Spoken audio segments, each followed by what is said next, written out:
नमस्कार दोस्तों, एक नई और सच्ची घटना के साथ एक बार मैं फिर आप सबके बीच हाजिर हूँ। आज की जो सच्ची घटना है, ये एक लालच लोगों के अंदर जो होता है, उसी लालच की वजह से इस पूरी घटनाक्रम को अंजाम दिया गया। लोगों के अंदर ये लालच न हो तो मैं मानता हूँ कि बहुत से ऐसे क्राइम है जो होने से बच सकते हैं।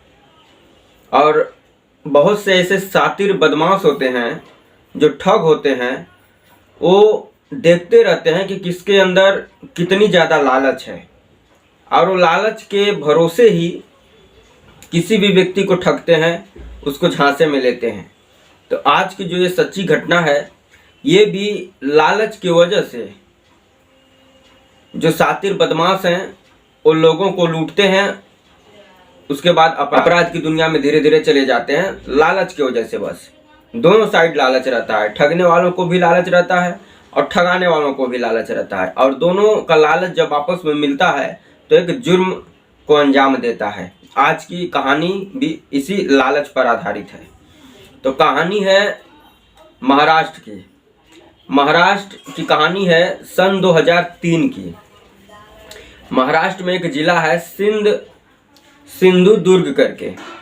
इसी सिंधुदुर्ग जिले में एक एरिया पड़ता है नांदोस, जो बहुत ही भारी जंगल है। इस नांदोस में बहुत ही भारी जंगल है, आसपास में खेती की ज़मीन है, बाकी बीच में बहुत बड़ा जंगल है। वहाँ पर जल्दी कोई जाता नहीं है, इतना भारी वो जंगल है।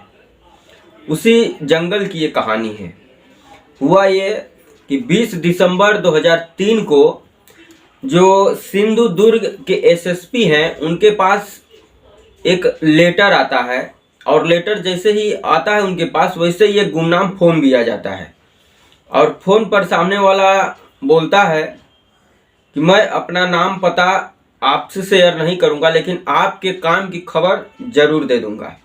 अब एसएसपी साहब बोलते हैं कि क्या काम की खबर है।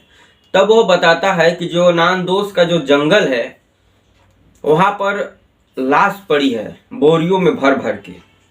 अब जैसे ही ये खबर सिंधुदुर्ग के एसएसपी को जाता है, वो तुरंत एक्टिव हो जाते हैं, एक टीम बनाते हैं, और 21 दिसंबर 2003 को एक टीम उस नांदोस के जंगल में पहुंचती है। अब एक टीम उस जंगल में पहुंचती है, उतना भारी जंगल, कुछ समझ में आता नहीं है कहाँ से जाए, कहाँ से ढूंढा जाए, क्या करें। तब पुलिस की टीम उन गांव वालों से मदद लेने की सोचती है।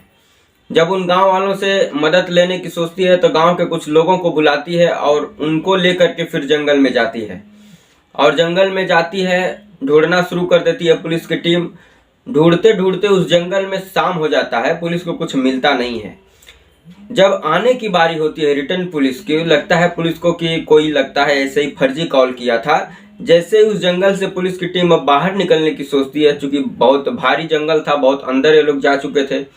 निकलते वक्त रास्ते में एक पुलिस वाले को कुछ बोरियां दिखाई देती है, चूंकि अब फोन कॉल में भी वो बोरियों का जिक्र किया था। वो बोरियों के पास जब पुलिस की टीम जाती है, गांव के लोग जाते हैं, तो देखते हैं कि 7 बोरी आसपास में पूरा वहां पर रहता है। और जब बोरियों को खोल खोल कर देखा जाता है तो उसमें सच में लोगों की लाश रहती है। अब ये देख करके पुलिस की टीम घबरा जाती है। चूंकि अब अंधेरा भी हो गया था, तो पुलिस की टीम उतना ही लाशों को उठाती है, गाड़ी में भरती है और लेकर आ जाती है। अगले दिन 22 तारीख को फिर पुलिस की टीम जाती है, उन्हीं गांव वालों को लेकर के फिर सर्च ऑपरेशन चलाया जाता है, और 3 बोरी और मिलती है। टोटल 10 बोरी में 10 लाश पुलिस को बरामद हो जाती है उस नांदोस के जंगल से। अब पुलिस की टीम हैरान कि चूंकि ये मामला फ़ोन से आया हुआ था, सामने वाला अपना नाम पता बताने से भी इनकार कर दिया था, लेकिन टिप बरोबर दिया था पुलिस की टीम को, और जिस हिसाब से वो टिप दिया था उसी हिसाब से वहाँ पर लाश भी बरामद हुई थी। और लाश को देख करके ये लग रहा था कि ये बहुत पुरानी लाश है, क्योंकि सड़ गल गई थी। केवल किसी के बदन पर थोड़ा सा शर्ट है, तो बेल्ट का बकल है, यही सब थोड़ा थोड़ा चीज़ें थी, जिससे पहचान कर पाना पुलिस के लिए बहुत मुश्किल हो रहा था। पुलिस की टीम उनको पोस्टमार्टम कराती है, उनसे डीएनए जो भी है पता करती है कि इनका मतलब कितना पहले मौत हुआ था, किस कारण मौत हुआ था, ये सब चीज़ें पुलिस इकट्ठा करके रख लेती है। तो पता ये चलता है पुलिस को टीम को पोस्टमार्टम के बाद कि इनकी जो मौत हुई है 2 से ढाई महीना पहले हुई है, और इनके सर पर, इनके बदन पर भारी किसी चीज से वार करके इनको मारा गया है जंगल में। पुलिस की टीम अब पूरी तरीके से इनका जो फोटो रहता है सर्कुलेट कराती है। फोटो में तो इसे पहचान में आएंगे नहीं, लाश सड़ गल चुकी थी। तो मिसिंग रिपोर्ट जो रहती है तमाम थानों में सर्कुलेट किया जाता है और पता किया जाता है पूरे महाराष्ट्र के थानों से कि कौन कहाँ से मिसिंग है, और एज ग्रुप भी पता चल जाता है इन लोग का डीएनए से और पोस्टमार्टम से। तो इस हिसाब से पूरा मिलान होता है पूरे महाराष्ट्र में। तो पता ये चलता है कुछ दिनों के बाद सिंधुदुर्ग पुलिस को कि 2 लोग 2.5 से 2 महीना पहले गायब हुए थे, जिनमें एक गोरेगांव का रहने वाला शंकर था और दूसरा रत्नागिरी का रहने वाला हेमंत ठकारे था। और ऐसे ही पता करते करते पुलिस को पता चलता है कि 4 लोग वासी से भी गायब हुए थे और 4 लोग और दूसरे एरिया से गायब हुए थे। टोटल 10 लोग गायब हुए थे 2 से 2.5 महीना के अंदर, और ये लोग अभी तक अपने घरों को वापस नहीं पहुंचे हैं। तब पुलिस की टीम इनके घरों से संपर्क करती है, उनका डीएनए मैच कराती है उनके फैमिली से। तब डीएनए मैच कर जाता है, तब पता चलता है कि ये जो 10 लोग 2 से 2.5 महीना के अंदर जो गायब हुए हैं, इन्हीं लोगों की ये लाश है, जिसमें 4 वासी के थे, एक गोरेगांव का था और एक रत्नागिरी का था, बाकी 4 और जगहों से थे। जब उनके फैमिली मिल जाती है तब पुलिस की टीम अपने मुखबिरों को लगा देती है कि पता किया जाए कि ये लोग किस लिए निकले थे, क्योंकि घर वाले कुछ बता नहीं पा रहे थे कि ये लोग किस लिए निकले थे, कब निकले थे। सिंपल से काम पर निकले थे, वापस नहीं आए थे। तब कुछ दिनों के बाद पुलिस को एक फिर टिप मिलती है, वो भी बोरीवली पुलिस को। बोरीवली पुलिस को वैसे ही एक गुमनाम फोन फिर आता है जैसे बोरी के लिए आया था, कि 4 लड़के बोरीवली में एक्टिव हैं और वो एक ठगी का धंधा चला रहे हैं, पैसा डबल करने का, लोगों को अपने लालच में ले रहे हैं।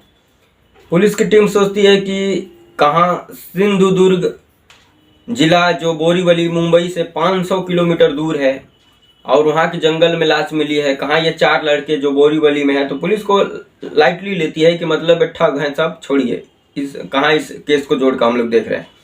लेकिन जब गुमनाम जो फोन करने वाला था वो जब पूरी बात बताता है पुलिस को कि ये जो 4 लड़के हैं लोगों को ठगते हैं, पैसा डबल करने का लालच देते हैं और बोलते हैं कि कुछ तंत्र मंत्र की चीज़ें करना है, और यहाँ से दूर आपको सिंधुदुर्ग जिला में एक जगह है नांदोड़, वहाँ पर बहुत भारी जंगल है, हम आपको वहाँ पर लेकर चलेंगे और वहाँ पर कुछ तंत्र मंत्र करेंगे और जो आपका पैसा होगा उसको हम डबल कर देंगे। तब पुलिस को कहीं न कहीं ये बात ठनकती है। पुलिस की टीम अब उन 4 लड़कों को बताए हुए मुखबिरों के पते पर पहुंचती है और गिरफ्तार कर लेती है। गिरफ्तार जब करती है और उनसे जब पूछताछ होता है तब एक बहुत ही बड़े घटनाक्रम का खुलासा मुंबई पुलिस करती है, जिसमें 10 लोगों की जानें ये 4 लोगों ने मिलकर पैसा डबल करने के नाम पर, तंत्र मंत्र के नाम पर लोगों को बहला फुसला के मारा था और उनका लूटा था। हुआ ये था कि ये जो 4 लड़के हैं ये प्लान बनाते हैं कि बहुत कम समय में बहुत ज़्यादा धन अर्जित करना है और ये गलत रास्ते पर निकल पड़ते हैं। लोगों को अब ये ठगते हैं, लोगों को मूर्ख बनाते हैं कि आपका पैसा हम डबल कर देंगे अपने तंत्र मंत्र की विद्या से। अब लोग भ्रम में पड़ जाते हैं और इन लोगों का टारगेट रहता है कि 3 से 5 लाख रुपया ही हम आपका डबल कर पाएंगे। वो भी ये पैसा आपको कैश में लेकर के, एक बोरी लेकर के आपको सिंधुदुर्ग जिला के नांदोस के जंगल में चलना होगा, क्योंकि वहाँ पर कोई इंसान आता जाता नहीं है, कोई हम लोगों को डिस्टर्ब नहीं कर पाएगा। और वहाँ पर जा कर के हमने बहुत सारे लोगों का पैसा डबल किया है। बोरी लेकर जाने वाली बात यह थी कि मैं आपका पैसा डबल अगर कर दूंगा, 10 गुना भी कर सकता हूँ, तो आप पैसा लेकर किस में आएंगे। तो ऐसा बहुत भारी भारी लालच देते हैं, जिसके जाल में लोग फंस जाते हैं आम इंसान। और जितना भी अपना पैसा रहता है 2 लाख 4 लाख अपना ले करके उन 4 लड़कों के साथ उस जंगल में पहुंच जाते हैं। पहुंचने के बाद जैसे ही ये लोग उस जंगल में लेकर उन लोगों को जाते हैं, चारों को चारों टूट पड़ते हैं, कोई पत्थर से, कोई लाठी से, कोई डंडा से मार के उनको वहीं पे मार ही डालते हैं। उसके बाद उसी बोरी में, जो बोरी ये बंदा लेकर गया था पैसा लेने के लिए, उसको क्या पता कि इसी बोरी में वो पैक होने वाला है, वो भी मुर्दा। उसको उसी में पैक करते हैं और उसी जंगल में छोड़ करके फिर वापस मुंबई बोरीवली आ जाते हैं। उसके बाद आराम से नहाते हैं, खाते हैं, दारू पीते हैं, ऐश करते हैं और पैसा तो मिल ही गया था, पूरा मौज मस्ती करते हैं। ऐसे ही करके ये अपना टारगेट ढूंढते रहते हैं और अब तक 2.5 से 3 महीना के अंदर इन लोगों ने कम से कम 10 लोगों की हत्या कर दी थी और उनके साथ लूटपाट भी की थी।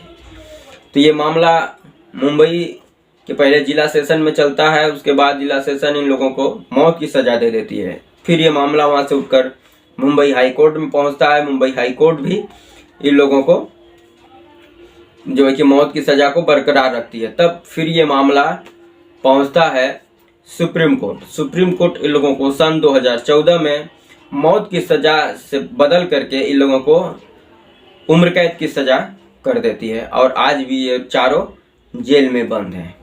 तो यही थी आज की सच्ची घटना जो लालच को लेकर उत्पन्न हुई और देखते ही देखते 10 लोगों की जान निकल गई। तो ऐसे ही तमाम सच्ची घटनाओं को हमारे चैनल संगीता.रिंकू जी को सब्सक्राइब करें और इस पर सुने। और ये वीडियो अच्छा लगे तो लाइक कर दें और वीडियो को शेयर करना ना भूलें। जय हिंद, वंदे मातरम।